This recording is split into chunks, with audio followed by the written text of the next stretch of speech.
Hello everyone and welcome to LWS juniors YouTube channel. और हमारे spoken English के इस कोर्स के डे 5 में आप सभी का स्वागत है। ठीक है, हम इस कोर्स के बेसिक जो ये सेशन चल रहे हैं उसमें आज उस टॉपिक को डिस्कस करेंगे जिसकी मदद से आज से ही आप छोटे छोटे वाक्य बनाकर अंग्रेजी में बोलना शुरू कर देंगे। जी हाँ, बिल्कुल।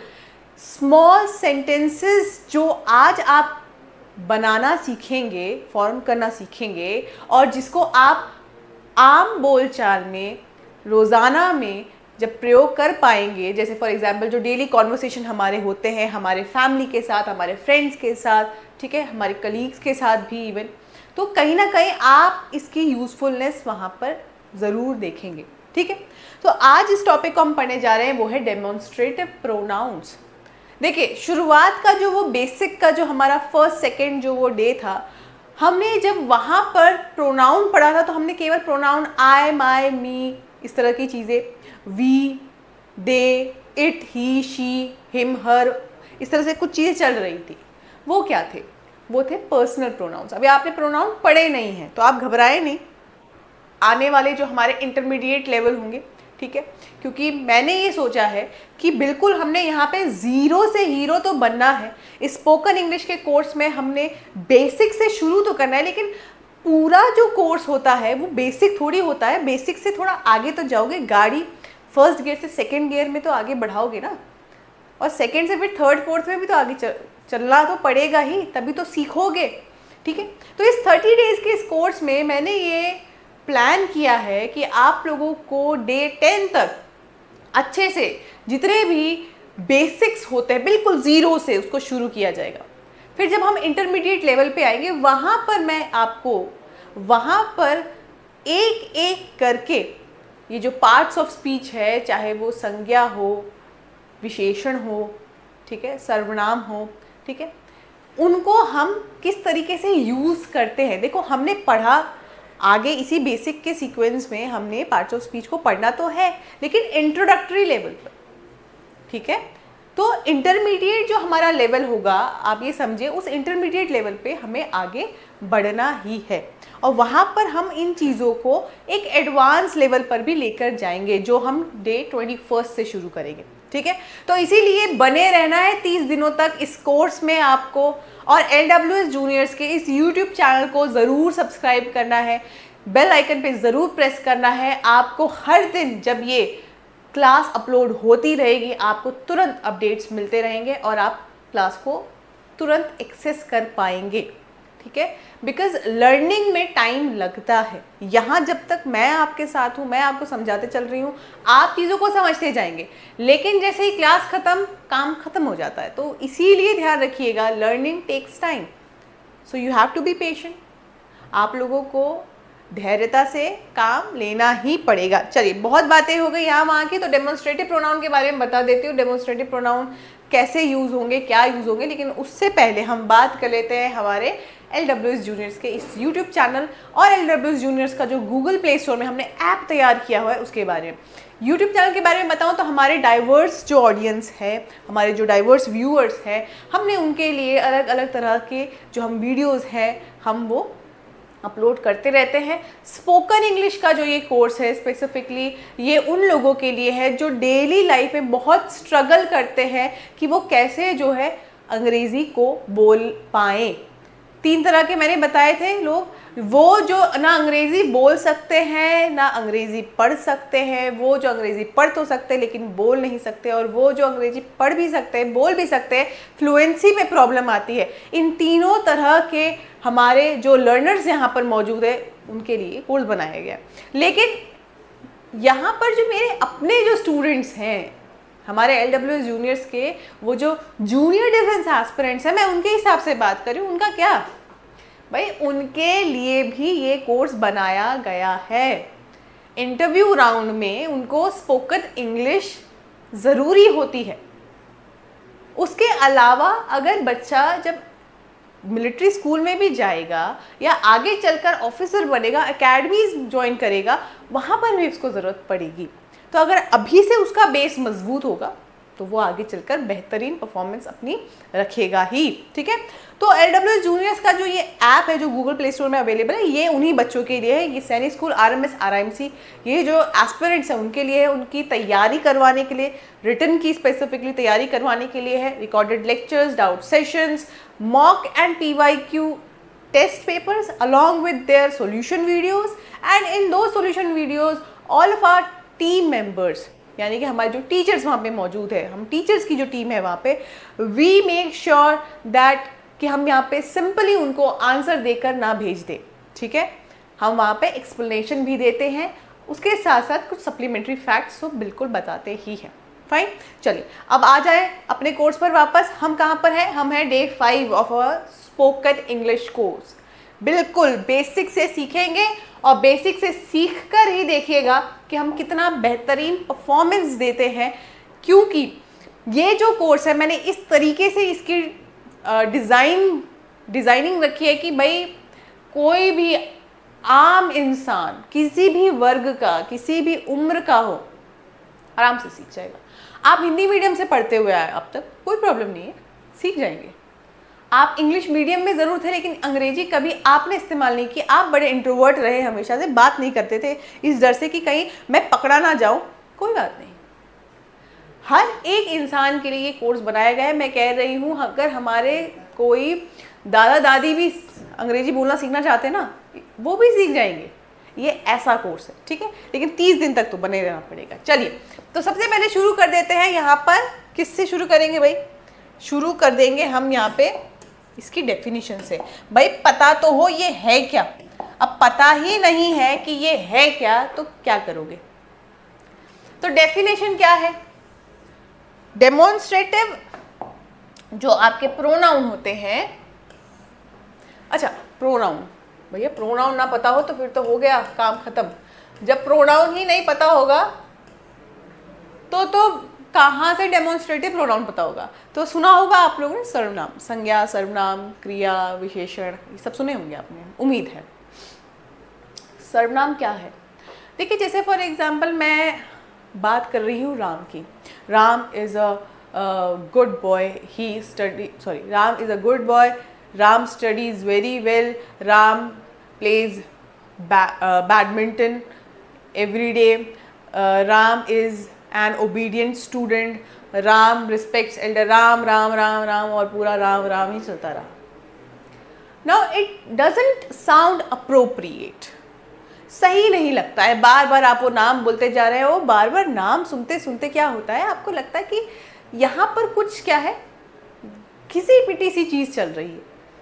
तो वही उसी अंग्रेजी को एनहांस करने के लिए, उसको थोड़ा सा स्मूथ बनाने के लिए, उसको थोड़ा सा इजी करने के लिए राम जो है, हम जानते हैं कि वो क्या है, कोई पुरुष है, तो हम उनके लिए क्या लगा देंगे? ही। तो ही क्या है? ही है थर्ड पर्सन प्रोनाउन। अगर आपको अभी तक नहीं पता पर्सन प्रोनाउन के बारे में, जाइए पीछे डे 2 के लेक्चर को देख लीजिए, पता चल जाएगा। ठीक है, तो यहाँ पे क्या हो गया? ही। अब मैं इसको चेंज करती हूँ। मैंने कहाँ से शुरुआत की कि Ram is a good boy, he studies well, he is an obedient student, he plays badminton every day. इस तरीके से मैंने इसको शुरू कर दिया। तो यहाँ पे क्या होता है, हम जब किसी भी सब्जेक्ट के बारे में, किसी भी नाउन के बारे में जब हम बात कर रहे होते हैं, उसको बार बार रिपीटेशन में ना लाएं। इसको मेक श्योर कौन करता है? सर्वनाम। तो सर्वनाम क्या करता है? संज्ञा की जगह ले लेता है। ठीक है, संज्ञा की जगह तो ले लेता है, फिर वो क्या करता है? वो बेसिकली उसी संज्ञा के ओर क्या कर रहा होता है? इशारा कर रहा होता है। समझ गए? चलिए अब डेमोन्स्ट्रेटिव प्रोनाउन में देख लेते हैं कि ये है क्या। Demonstrative pronouns are words that are used to point.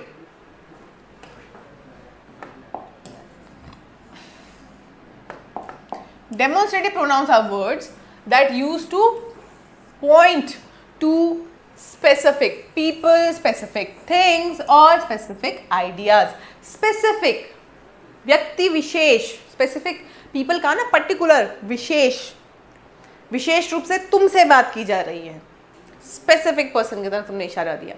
तो कहने का मतलब ये है कि डेमोन्स्ट्रेटिव प्रोनाउन जो होते हैं ये वो सर्वनाम होते हैं जिनका प्रयोग किसी पर्टिकुलर चीज़ को लेकर किया जाता है, किसी विशेष रूप से जब बात हो रही हो, चाहे वो व्यक्ति हो, चाहे वो कोई ऑब्जेक्ट हो, ठीक है, नॉन लिविंग थिंग हो, चाहे किसी आइडिया को लेकर ही बात हो रही हो।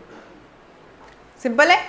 अब they are commonly used in spoken English, तो इनको मैंने बताया ना कॉमनली यूज्ड, बेसिक जो ये 10 दिन में हम जो बेसिक्स कवर करते चल रहे हैं, तो यहाँ पे हम कॉमनली यूज्ड जो हमारे वर्ड्स है उनका प्रयोग करें, ठीक है। So these are commonly used in spoken English to indicate distance. कई बार हम डेमोन्स्ट्रेटिव प्रोनाउन से डिस्टेंस बता रहे थे, नियर और फार की चीज, जैसे फॉर एग्जाम्पल दिस, यहाँ पे दैट, यह वह, ठीक है, डिस्टेंस हो गया। फिर उसके बाद क्या बताना चाह रहे हैं हम, नंबर बताना चाह रहे हैं। सिंगुलर है या प्लूरल है, एक वचन है या बहुवचन है,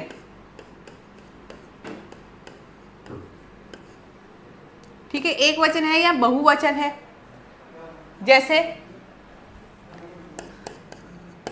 दिस दैट आ गए एक वचन में, दीज दोज आ गए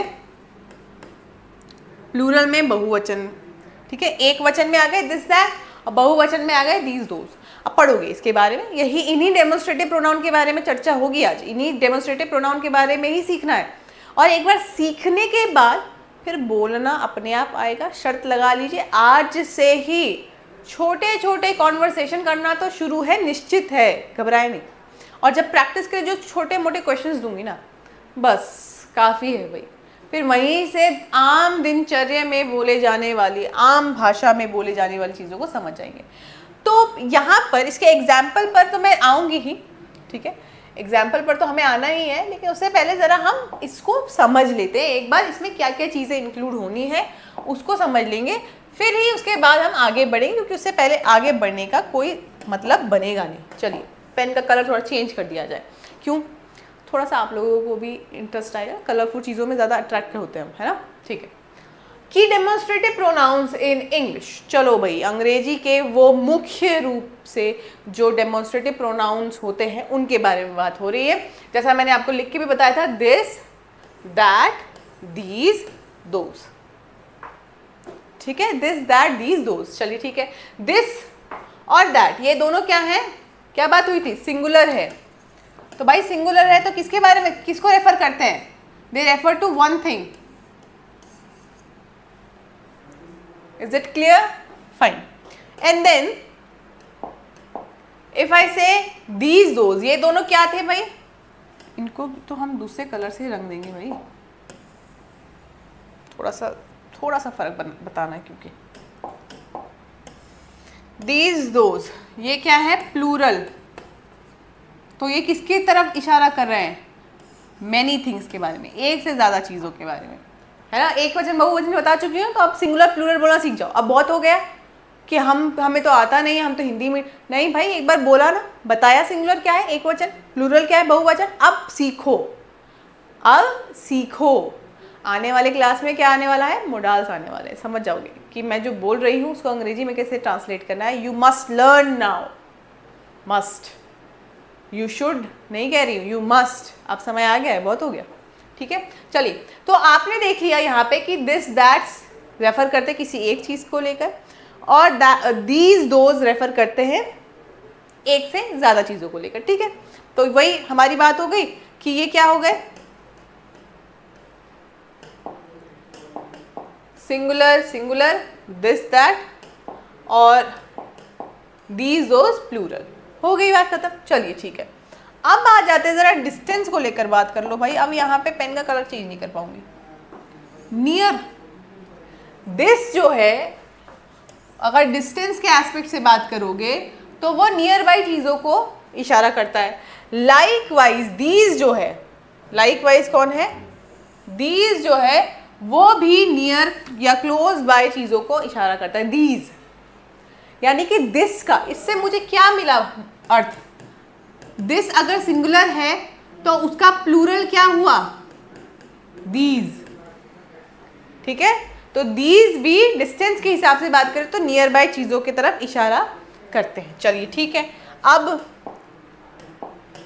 दैट हो गई फार अवे चीजों को लेकर, दैट, ठीक है, देख लीजिए फार अवे चीजों को लेकर हो गई, लेकिन सिंगुलर में चल रहा है। और दोज क्या हो गया, ये भी फार अवे चीजों को लेकर बात कर रहा है, दोज, ठीक है।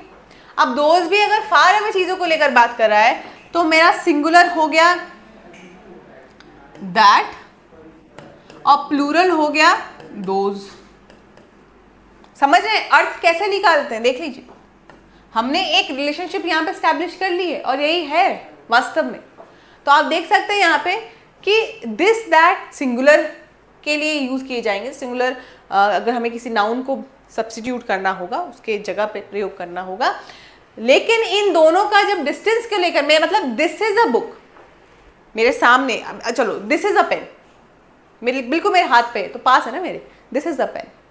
अब यहाँ पर अब आपको कोई चीज़ दिख तो नहीं रही होगी, जैसे फॉर एग्जाम्पल मैं कहूँगी वहाँ कोई एक टेबल है, उसके ऊपर कोई एक रजिस्टर रखा है, that is a register, that is a book. This is a pen, that is a book. मतलब जो चीज़ आपके पास है, आपके काफ़ी क्लोज है, दिस, काफ़ी दूर है, दैट। अब इसी में थोड़ा सा और चेंज कर लेते हैं, थोड़ा और डिस्टेंस बता देती हूँ। जैसे फॉर एग्जाम्पल यहाँ से आगे बढ़े, चलिए यहाँ से आगे बढ़ते हैं, फिर एग्जाम्पल समझते हैं। जैसे for example this is a flower, मेरे हाथ में, मेरे पास यहाँ कहीं मेज पर कुछ फ्लावर रखा हुआ है, तो this is a flower, this is a rose. चलिए हो गया। अब तुम जो है आज बताना चाह रहे हो कि वो देखो यार आसमान में कितना बड़ा चंद्रमा निकला है, that is a full moon, that वो चांद तुम्हारे पास है, हमसे क्या पृथ्वी से कई दूर है वो। तो जब तुम इस तरह के you see there that is a star, that is the brightest star, ऐसे कह रहे हो, वो उधर दिखा रहे हो आप, तो वो क्या हो गया, दैट हो गया, दूर की चीज़ें के बारे में बात हो रही है। समझ में आ रही है मेरी बात?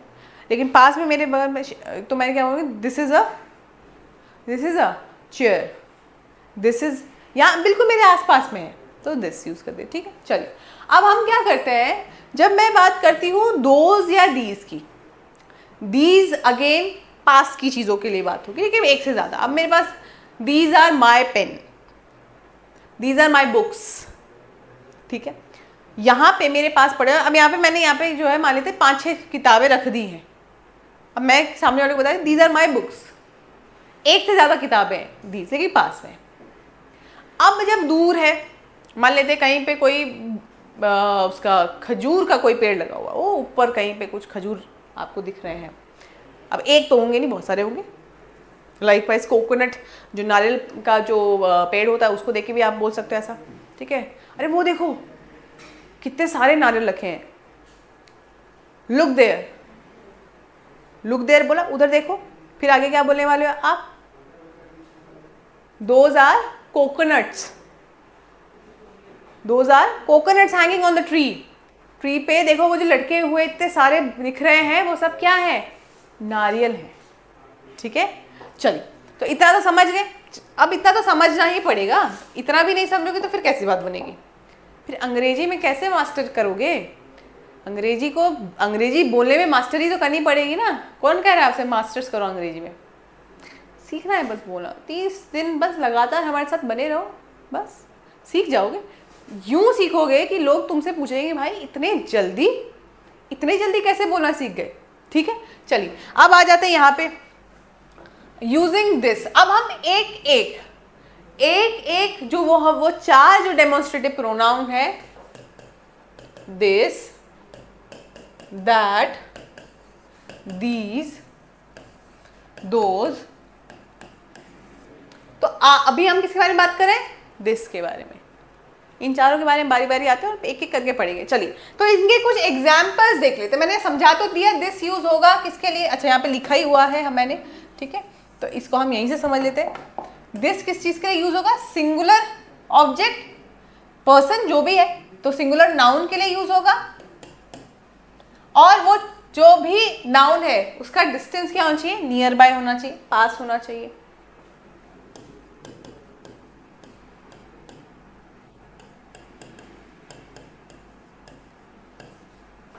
ठीक है ना। जिस बात का डर था वही हो गया। एक वचन का ए जो है वो ढंग से ना बन पाए तो फिर क्या फायदा। तो एक वचन और पास की जो चीजें होंगी, पास की जो संज्ञा होगी, उसको ये उसके बारे में बात करेगा। कौन?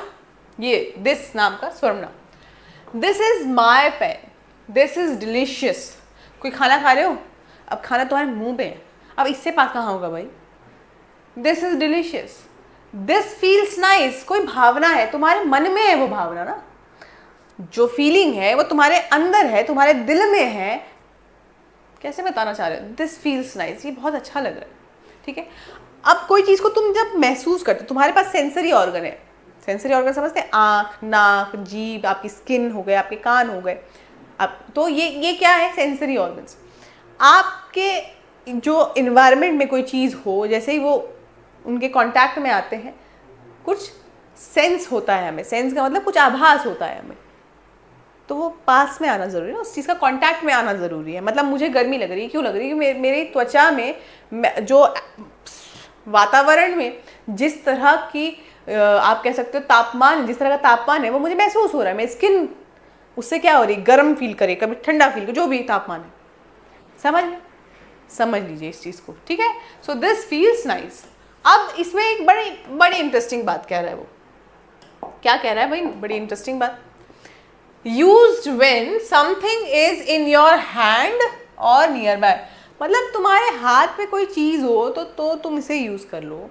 कोई आपके नियर बाय ऑब्जेक्ट हो तो आप इसे यूज़ कर लो, ठीक है। इस बात को हम बार बार बात करते आए हुए हैं। तो यहाँ पर कंफ्यूज नहीं होना है, दिस का दैट नहीं करना है, दिस का दोज दीज ऐसा कुछ नहीं करना है। आपको इस बात को ध्यान रखना ही पड़ेगा। क्लियर है? चलिए,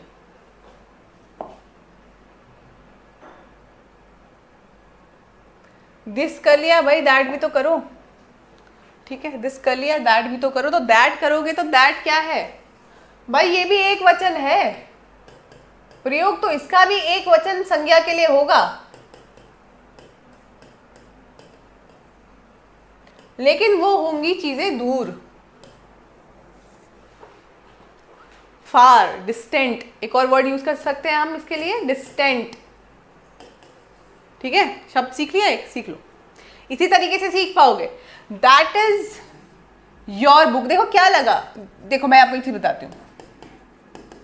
this is a pen,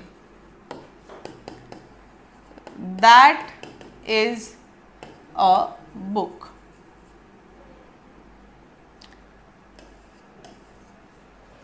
B verb कौन सा लगा भाई? बी वर्ब समझते हो ना, बताया हुआ है शुरुआत में इसको।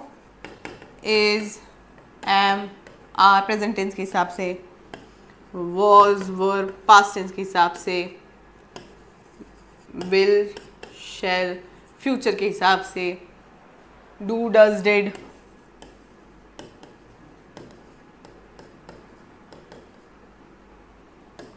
ये सब क्या है? बी वर्ब तो है।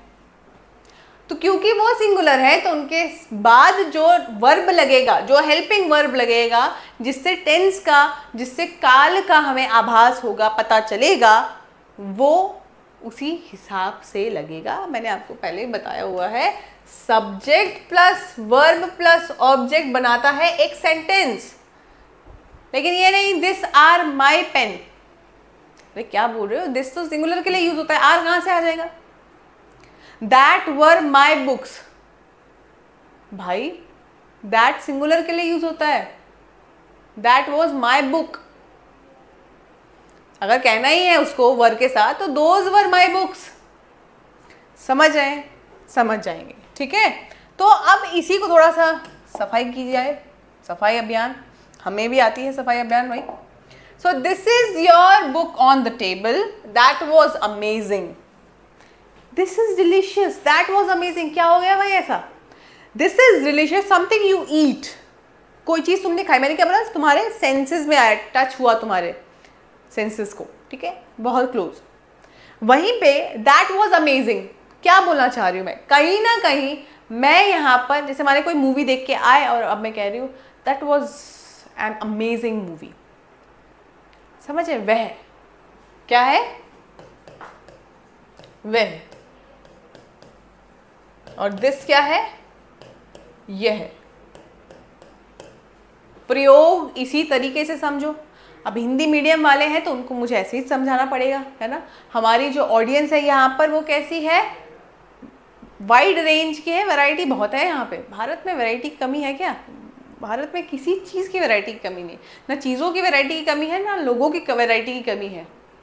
इंजीनियर भी आपको वैरायटी के दिखेंगे, और हर एक तरह का कोर्स करने वाला इंजीनियर में उसमें वैरायटी होगी, तो वैरायटी की कोई कमी नहीं है। आई डोंट लाइक दैट, मुझे वो पसंद नहीं आया, मुझे वह पसंद नहीं आया। अब वो कोई इंसान है, अब वो कोई सामान है, क्या है पता नहीं। अब वो तुम अपने हिसाब से अपनी इमेजिनेशन में जाओ, अपनी कल्पनाओं में जाओ और सोच लो कि उसको क्या पसंद नहीं आया वहाँ पे, लेकिन दूर है कहीं उससे कहीं। आई डोंट लाइक दैट, मुझे वो अच्छा नहीं लगा। अब क्या नहीं अच्छा लगा, मुझे वो जगह अच्छी नहीं लगी जहाँ हम घूम फिर के आ गए, क्या अच्छा नहीं लगा, ठीक है। सो ये जो है that it is use for something far from you और इन द पास्ट, यही बताना चाह रही थी मैं।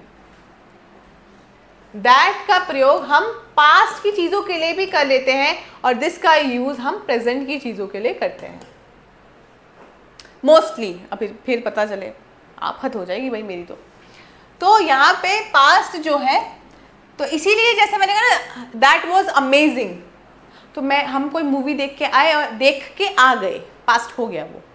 तो अब जब चर्चा हो रही तो दैट वाज अमेजिंग, पास्ट की चीज़ आई ना, वाज आया कि नहीं आया, समझ गए? मुझे पूरी उम्मीद है आप लोग समझ चुके होंगे, क्योंकि इसको समझना इतना कोई मुश्किल काम है नहीं।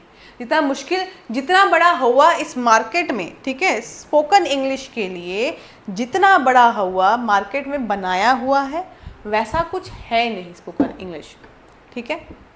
चलिए इसको बहुत ध्यान से देखिएगा। फार तो तुम पढ़ते आ रहे हो, सिंगुलर में तुमने पढ़ ही लिया, लेकिन भाई प्लीज़ पास्ट की चीज़ों के लिए भी हम दैट का प्रयोग कर सकते हैं। बीच बीच में थोड़ा सा क्या है, कनेक्शन का इशू हो जाता है, तो प्लीज़ इस बात पर नाराज़ ना हो, इस बात पर कहीं आप लोग सेशन छोड़ के चले जाएं। देखिए हमारे साथ तो मुझे पूरी उम्मीद है कि वो बच्चा जो स्पोकन इंग्लिश को सच में, जिसको ज़रूरत है इसे सीखने की, जिसे बोलने की, वो तो बना रहेगा। फिर चाहे बीच बीच में लाइट चली जाए, बीच बीच में कहीं नेटवर्क चले जाए, लेकिन हाँ वो नहीं सीख पाएंगे भाई, जाहिर सी बात है।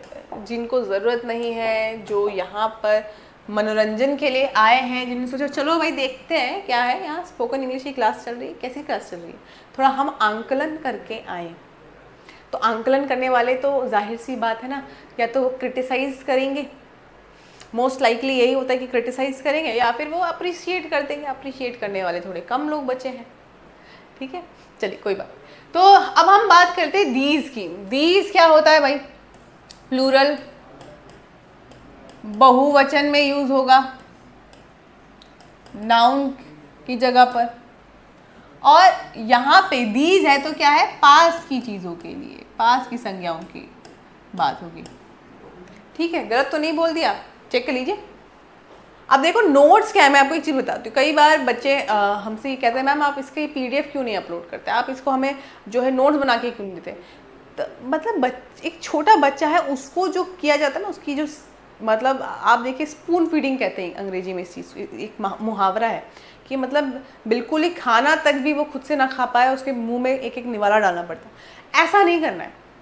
आपका एफर्ट कहाँ है, फिर आप अपने तरफ से क्या जोर लगाते हैं इसको सीखने में, वो कैसे पता चलेगा, समझ रहे?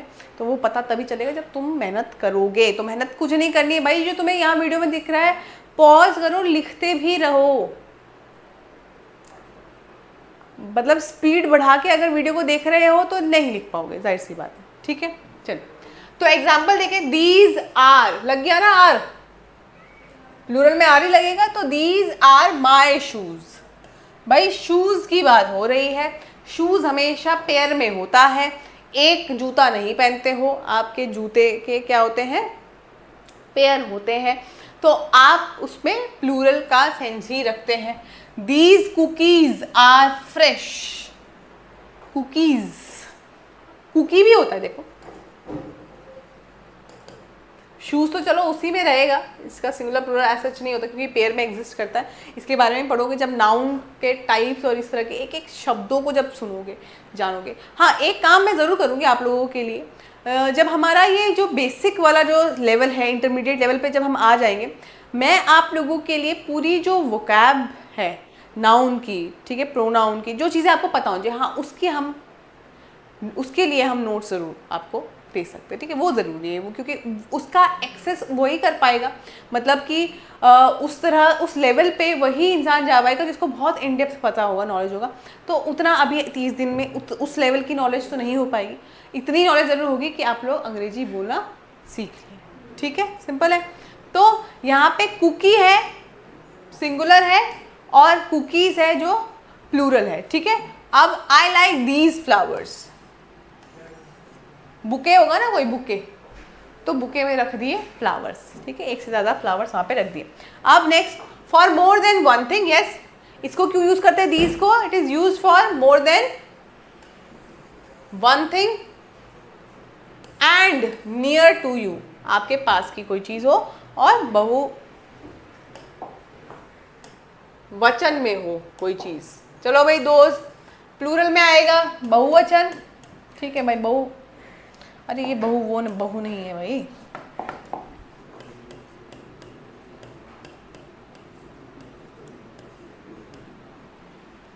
बहुवचन, फार, दूर। दोज आर, क्या लग रहा है? Are, those are his bags, वह उसके बैग हैं, एक बैग नहीं, बहुत सारे बैग्स हैं उसके वहां पे, ठीक है। I don't want those, I don't want those, want, wants भी होता है लेकिन want है, ठीक है। तो भले ही I एक है लेकिन I के साथ प्लूरल फॉर्म के बी वर्ब लगते हैं या प्लूरल फॉर्म के बेस वर्ब लगते हैं। अब इसके बारे में क्या कहानी है वो मैं आपको ज़रूर बताऊंगी, सब्र रखो बस। अभी केवल बेसिक को ही छूना है, बेसिक ही पढ़ना है, फिर ये जब टॉपिक्स आगे इंटरमीडिएट में जब आएंगे तो समझेंगे आप, क्योंकि इंटरमीडिएट में मुझे आप लोगों को टेंसेस बताना बहुत ज़रूरी है। टेंसेस अभी पढ़ा कहाँ है, शुरुआत भी नहीं हुई है टेंसेस की, ठीक है। खाली आप लोगों को हल्का हल्का मैंने उसमें कुछ ऐसे टच एंड गो वाला फील दे दिया है, अभी बाकी है, रुक जाइए। दोज लुक एक्सपेंसिव, लुक ये प्लूरल फॉर्म है, मैं पहले बता देती हूँ। इसका सिंगुलर फॉर्म क्या होता है? लुक्स। नाउन के साथ जब भी एस लग जाए वो क्या बन जाता है? Looks, sorry singular. Where as, sorry, verb के साथ जब भी एस जुड़ जाए तो वो सिंगुलर, ठीक है, नंबर में होता है, सिंगुलर होता है।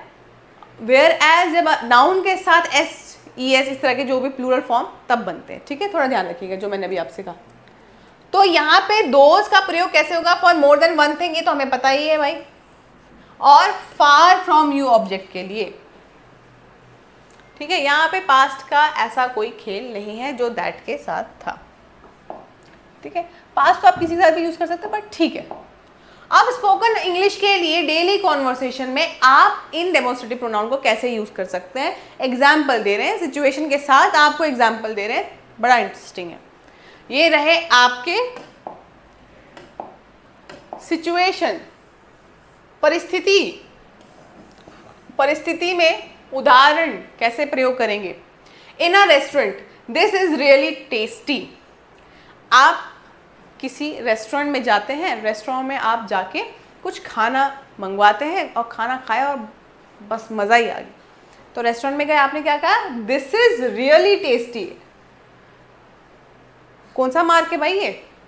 एक्सक्लेमेशन मार्क, खुशी से, उल्लास से भाव विभोर हो गए, ठीक है। This is tasty. शॉपिंग करने गए तो हाउ मच आर दीज, यहाँ पे सवाल पूछा हमने, दीज कहा, लेकिन अब आपके हाथ में कोई चीज़ होगी, शॉपिंग कर रहे हैं आप, देख रहे हैं हाउ मच आर दीज, कितने हैं ये, कितने के हैं ये, हाउ मच फॉर दीज, कितने के हैं ये दीज के लिए, दिस के लिए यह है, दैट के लिए वह, दोस्त के लिए वे, पहले बता देती हूँ, ठीक है। चलिए फिर टॉकिंग अबाउट द पास्ट के बाद, that was a great movie. है किसी एक मूवी को लेकर बात कर रहा है, समझ में आया? पॉइंटिंग, किसी चीज की तरफ इशारा दे रहे हो, those are my cousins over there, those are, वो वहां पर, वो जो वहां पर लोग दिख रहे हैं वो सब कौन है? मेरे कजन्स हैं। ओवर देयर, वहां, उधर, दूर कहीं। देयर क्या करता है? देयर हमेशा आपको डिस्टेंस बताने का काम कर देता है मोस्ट ऑफ द टाइम। समझ में आ रही है मेरी बात? ठीक है, यूज करेंगे आप इन सेंटेंसेस को, इन एग्जाम्पल्स को अपने रोजमर्रा के जीवन में। बिल्कुल। कॉमन मिस्टेक क्या है भाई? आम, मैं बता रही हूँ, जो लोग ग्रामर में भी बड़े एक्सपर्ट बनते फिरते हैं, स्पोकन में पक्का गड़बड़ी कर ही देते हैं। बहुत लोगों को देखा है। क्या है? This are my friend. This क्या था भाई? सिंगुलर था, तो क्या लगना चाहिए? अगर आप फ्रेंड्स की ही बात करें, किस पर बेस करेगा? ध्यान रखना, आपका जो प्रोनाउन है किस पर आधारित होता है? आपका प्रोनाउन आधारित होता है इस पर, नाउन पर। तो नाउन जो है बहुवचन में है, अगर नाउन बहुवचन में है तो मेरा जो स्वर नाम है वो भी बहुवचन में यूज होगा, वो भी बहुवचन में ही होगा। सो मेरे क्या होगा यहाँ पे? These are my friends. Simple. That are apples. Apples की बात हो रही, नाउन को ध्यान दो, एप्पल्स की बात हो रही है। दैट लिखा है तो क्या होना चाहिए? Those. Those are apples. That are apples, those are apples. These is good. Is है और गुड है। सिंगुलर नाउन में क्या है? अभी हमें यहाँ पे क्या दिख रहा है? सिंगुलर फॉर्म, यानी कि एक वचन। ठीक है, so this is good if singular. Yes, singular के बारे में बात हो रही है। सेंस समझ में आना चाहिए। अंग्रेजी क्या है? समझ, समझ की भाषा है, समझना पड़ेगा। हर चीज़ वहाँ पे लिखी हुई बताई नहीं जाएगी, कुछ चीज़ समझनी होती है। ठीक है, और वो समझ कैसे डेवलप होगी? जब 30 दिन तक हमारे स्पोकन इंग्लिश कोर्स में बने रहोगे, हर दिन जब सीखोगे कुछ नया, अपने आप समझ बन जाएगी। ठीक है, चलिए नेक्स्ट। अब मैंने आप लोगों को यहाँ पर स्पोकन इंग्लिश के कुछ कॉन्वर्सेशंस दिए हैं। ठीक है, ये कॉन्वर्सेशन आपके लिए क्या है? क्विक प्रैक्टिस के लिए। इससे पहले जो हमने देखा वो क्या थे? उदाहरण थे, कुछ एग्जाम्पल्स, जिसके बेसिस पे आपको थोड़ा सा आइडिया लगे। अब आपको यहाँ पर क्विक प्रैक्टिस करनी है, और इसके आधार पर आपको जो है यहाँ पर इसके फिल इन द ब्लैंक्स करनी है। आपको ब्रैकेट में भी दिख रहे होंगे, वो आपको आंसर्स में हेल्प करेंगे। यहाँ पर अब दूसरा जो काम है आपका वो है mini dialogue practice. Dialogue, conversation में क्या करते हैं? डायलॉग बोलते हैं। मूवी में ही डायलॉग नहीं होता, जब दो लोग बात कर रहे होते हैं, जब कोई बोल रहा होता है, कुछ कह रहा होता है, कोट कर रहा होता है, तो वो डायलॉग में ही आएगा। ठीक है, तो यहाँ पर आप बोलने के लिए कुछ डायलॉग्स को प्रैक्टिस कर सकते हैं। मिनी मिनी डायलॉग्स, छोटे छोटे शब्द, छोटे छोटे वाक्य। और ये वाक्य मैंने कहा ना, आज से ही बोलना सीखोगे, पक्का सीखोगे, विश्वास रखो। What's this? यह क्या है? This is my new smart watch. देखो स्मार्ट वॉच, लेकिन ये नई नहीं है। ठीक है, this is my new smart watch. तो समबडी आस्क्ड मी कि व्हाट्स दिस? ये क्या है? यह क्या है? मैंने क्या कहा? This is my new smart watch. Are those your books? यहाँ पे किताबें पड़ी हुई है, यहाँ पर कहीं वह तुम्हारी किताबें हैं, वो बिस्तर में वहाँ ऐसे फैलाई हुई है, तुम्हारी है क्या? Yes, those are mine. I love these cookies. हम कहीं बाहर गए, किसी बेकरी में चले गए, कहीं रेस्टोरेंट में चले गए, कुकीज़ मंगवा ली, खाई, तो मैंने क्या कहा? आई लव दीज कुकीज़। दीज क्यों? कुकीज़ मेरे पास हैं, बिल्कुल नियर है, मेरे हाथ में है। ठीक है, मैं उन्हें खा भी रही हूँ। तो मैंने बताया था कुकी एक भी हो सकती है, बिस्किट का एक टुकड़ा भी तो हो सकता है ना, एक बिस्किट भी हो सकता है ना, वैसे ही कुकीज़ के साथ भी। मी टू, आप जब आ गए मी टू, मुझे भी। आई बेक देम दिस मॉर्निंग। अब वो अच्छा, अब ये बेकरी नहीं गए, ये अपने किसी दोस्त के घर पे हैं, और दोस्त ने जो है, या भाई बहन जो भी हैं, रिश्तेदार जो भी हैं, उन्होंने उनको कुकी बना के खिलाई, और वो कह रहे हैं कि मुझे भी ये जो है कुकीज़ बड़े अच्छे लगते हैं, मैंने आज सुबह ही इनको क्या किया है? बेक किया है। दिस मॉर्निंग, अभी आसपास का टाइम। देखा, तो केवल ऑब्जेक्ट है, बल्कि टाइम भी, बल्कि दिस जो है नियर बाय टाइम को भी इंडिकेट करता है। जैसे दैट जो है दूर के टाइम को इंडिकेट करता है जो बीत गया, पास्ट। याद आ रहा है? तो ये कुछ मिनी डायलॉग्स हैं। आप इसको क्या कर लेंगे, प्रैक्टिस कर लेंगे, ठीक है। और इसी के साथ हमारी जो ये क्लास है, ठीक है, ये भी कंप्लीट हो गई। मुझे उम्मीद है कि आप लोगों को यहाँ पर बहुत कुछ सीखने को मिला होगा, जानने को मिला होगा। उम्मीद करती हूँ कि मैं आप लोगों को सही तरह से स्पोकन इंग्लिश यानी कि अंग्रेजी बोलना सिखा पा रही होंगी। अभी बेसिक से ही हम आगे बढ़ रहे हैं, बेसिक ही चला रहे हैं, ठीक है। बेसिक एक बार ख़त्म होने दीजिए, डे 10 तक थोड़ा सा वेट कीजिए, फिर उसके बाद देखिए किस तरह से चेंजेस आपको महसूस होंगे अपने आप में। और आज की इस क्लास को तो बिल्कुल भी क्या नहीं करना है, इग्नोर नहीं करना है। आज जो काम दिया है उसको इग्नोर नहीं करना है, क्योंकि अगर आज ये 4 जो डेमोन्स्ट्रेटिव प्रोनाउन है बोलना सीख गए, काम बन जाएगा तुम्हारा, ठीक है। और काम बन जाने का मतलब क्या है, काम बन जाने का मतलब ये है कि आप आम बोलचाल में, ठीक है, सफलता के साथ पूरा ये काम कर पाओगे, अंग्रेजी बोल पाओगे। आज से शुरू कर दो, ठीक है। कुछ मिनी डायलॉग्स भी दिए ना, बस शुरू कर दीजिए, ठीक है। तो इसी के साथ आज की इस क्लास को हम खत्म करते हैं, ठीक है। फिर आपसे मुलाकात होगी अगले सेशन में, और जहाँ पर हम फिर से कुछ बेसिक जो हमारे रूल्स होते हैं, स्पोकन इंग्लिश के कुछ कंसेप्ट्स होते हैं, उसको सीखेंगे। तब तक आप सभी अपना ध्यान रखें।